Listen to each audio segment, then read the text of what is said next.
Big Bend in Texas is one of the more remote national parks in the U.S., but now it's under the spotlight as a border security project funded in part by Trump's so-called One Big Beautiful Bill gets underway.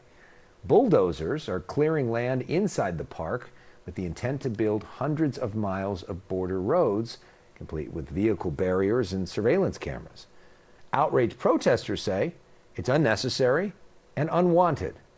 CNN's Ed Lavandera is there. No Big Bend Wall! Raging anger is echoing off these canyon walls. This has nothing to do with border security and everything to do with corruption. Protesters gathered in one of the most iconic spots in Big Bend National Park. They're horrified by the Trump administration's border security construction efforts, which is now being unleashed in this patch of far west Texas.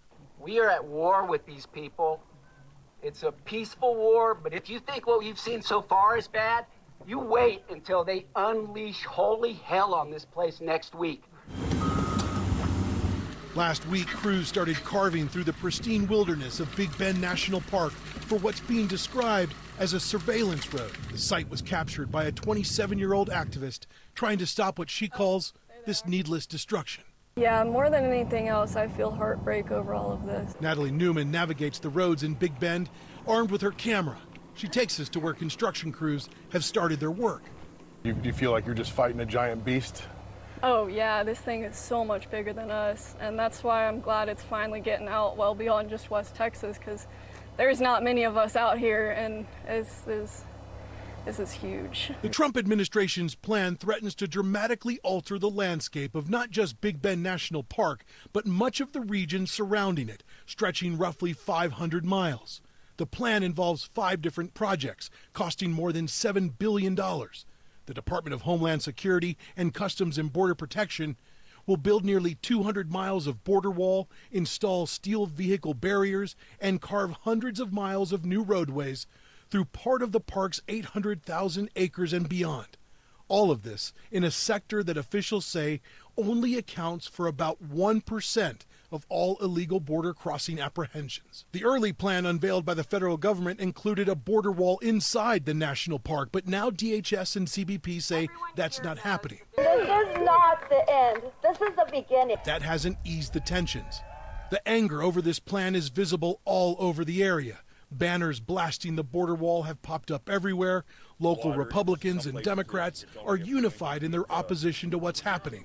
I'd be all for it if it was necessary, but it's not necessary. Thad Cleveland is the Republican sheriff in Terrell County. He was also a Border Patrol agent for 26 years. They want to put in vehicle barrier in a lot of this area. Yes, sir.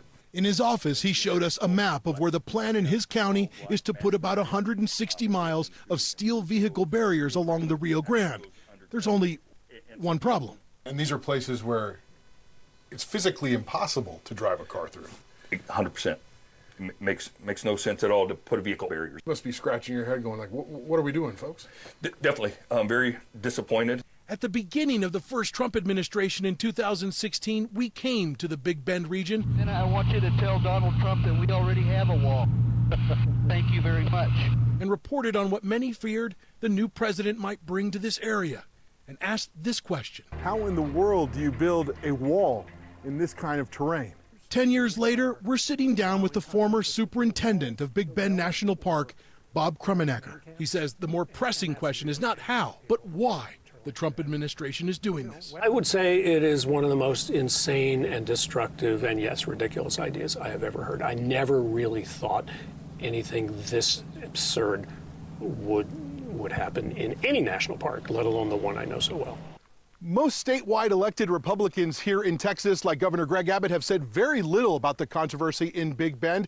Senator John Cornyn has written a letter to the Department of Homeland Security urging the agency to listen more closely to the fears and concerns of residents here. But there are also a number of lawsuits in the works that have already been filed to try to slow these projects down, but that will take time to work its way through the courts as well.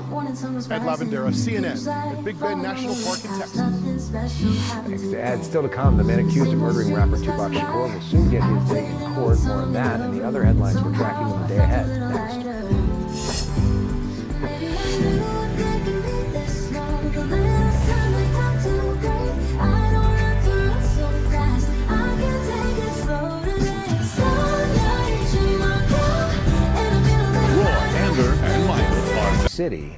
which is also looking good. The Empire State Building all lit up in purple tonight. Speaking of Thursday, here are the big stories we're tracking for the day ahead. President Trump has hit a new low in popularity, according to a poll from Quinnipiac University. Only 32% of respondents say they approve of the way he's handling his job.